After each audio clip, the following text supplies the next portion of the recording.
Okay, folks, I just thought I'd give you a little bit of an update on what's happening here with my build. Since my last little video, temps are slightly high here. I've got, the side panels off on both sides of the case, so I'm running at 39 degrees centigrade for my board temperature, my motherboard temperature, but the CPU temperature is, jumping back and forth between 36 and 35 degrees centigrade, as it did originally until one of the side panels is put on, and then everything dropped back down. Actually, it was running at about 31 degrees centigrade with the side panel on, just one side panel on, so I'm not too worried about that. Over here, you'll notice I finally have some drives connected to it. I've been playing around a little bit, just making sure that everything is working. I put in an LSI RAID card. That would be over here. I'm going to show it to you. And that green light is letting me know that it's all systems go with the LSI RAID card. I'm very happy with that. I was wondering if I was going to take or not. I was kind of concerned. It's not a cheap card. It's got 8 ports on it. And I've got the cable here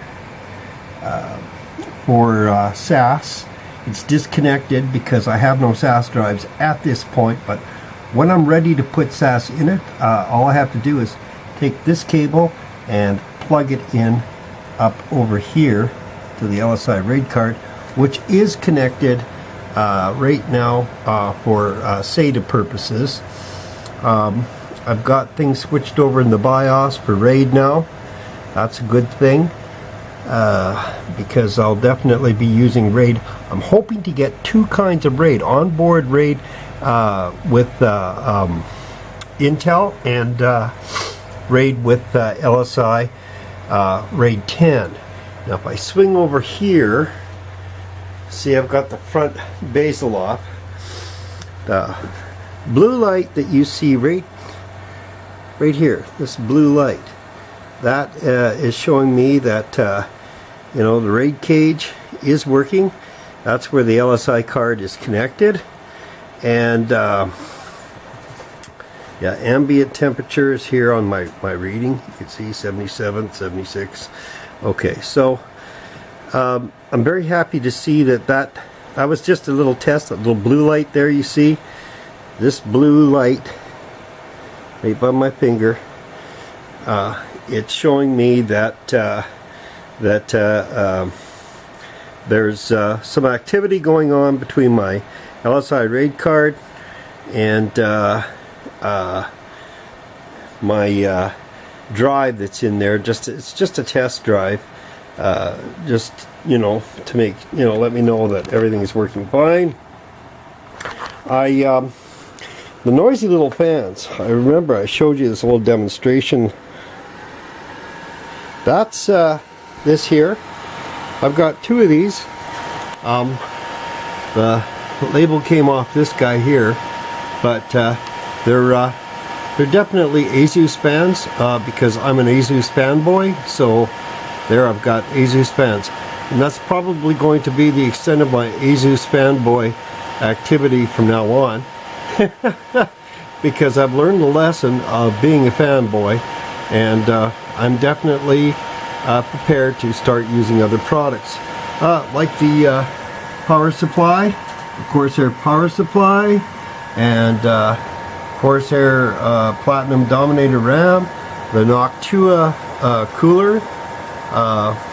Nice little cooler. It's more for a commercial application. This particular cooler, it's a special order. I wanted the clearance for the fans. I forgot what they're called, airflow fans for the RAM. I'm going to have to mod the brackets, it looks like, to get those on. I would like to get those on, and that's in my first video. But so far so good. It's a success. And these fans here, noisy and rackety as they are, they can be adjusted.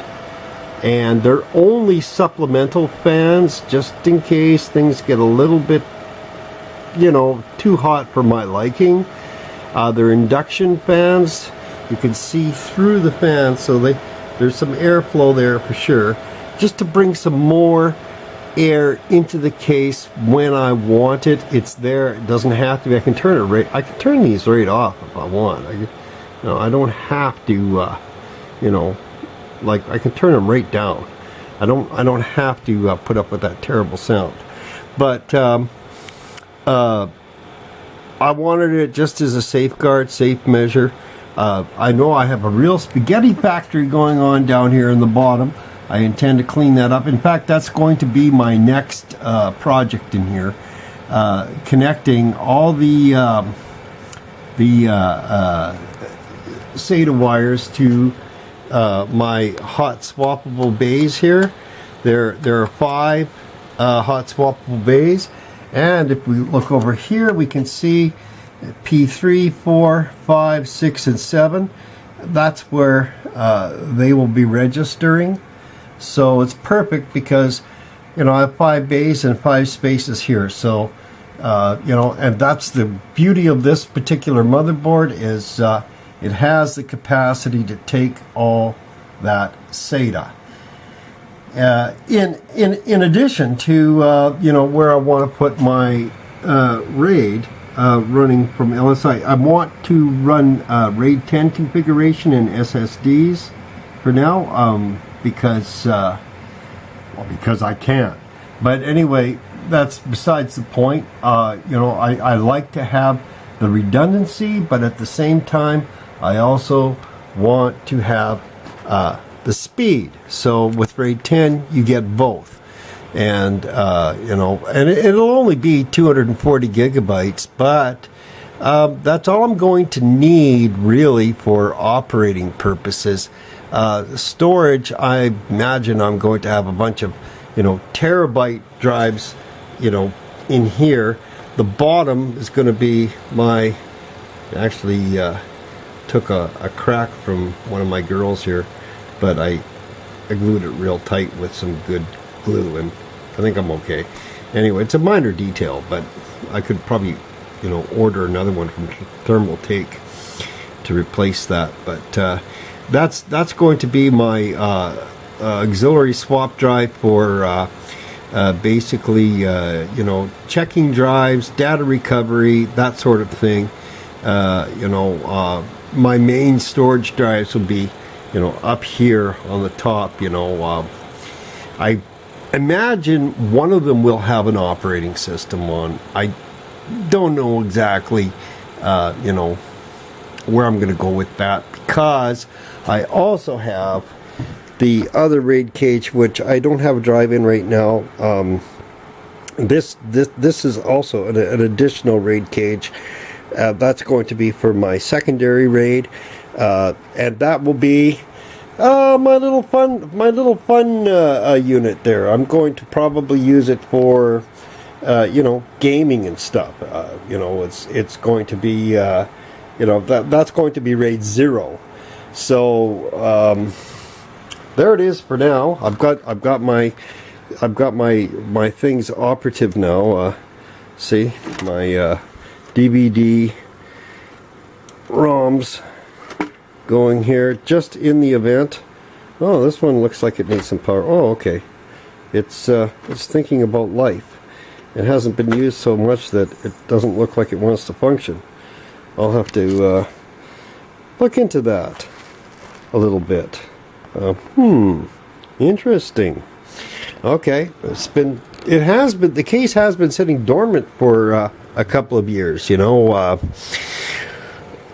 because well, I was in the middle of things, you know how it goes, and putting parts. Oh yeah, one more thing here. I put a blower fan. I don't know if you can see this, but there's a blower fan right here over top my LSI RAID card. I believe that I've kept that RAID card in good condition over the years, just keeping that blower fan, and it's not too loud, this blower fan. It's you know, I've heard worse, so I'm not too worried about it. But you know, it's kept my RAID card nice and cool, and because that card gets hot. That LSI RAID card does get hot when there's activity on it. So just as a safeguard, I put that on there.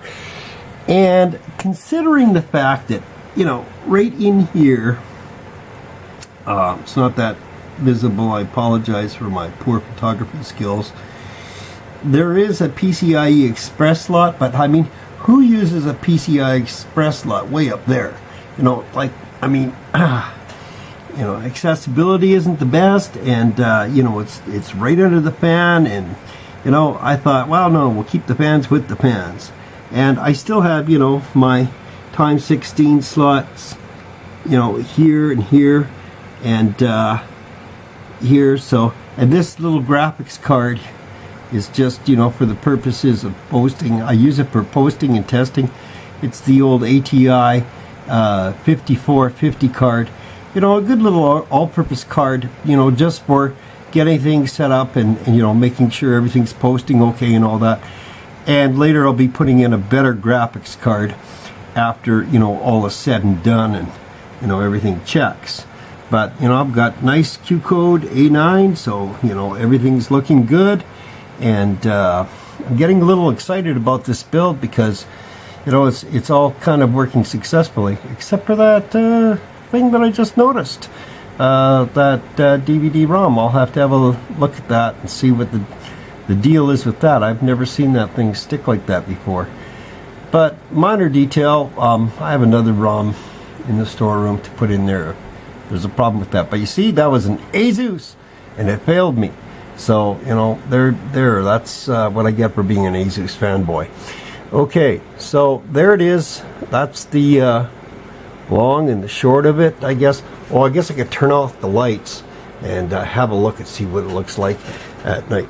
Oh yeah, there's going to be a big giant fan here in the side door. It's all a big nice blue fan. Well, it can be any color, I guess. I never do this, but I guess I'll put that high. See, hardly notice the difference when it's running high, but it speeded up.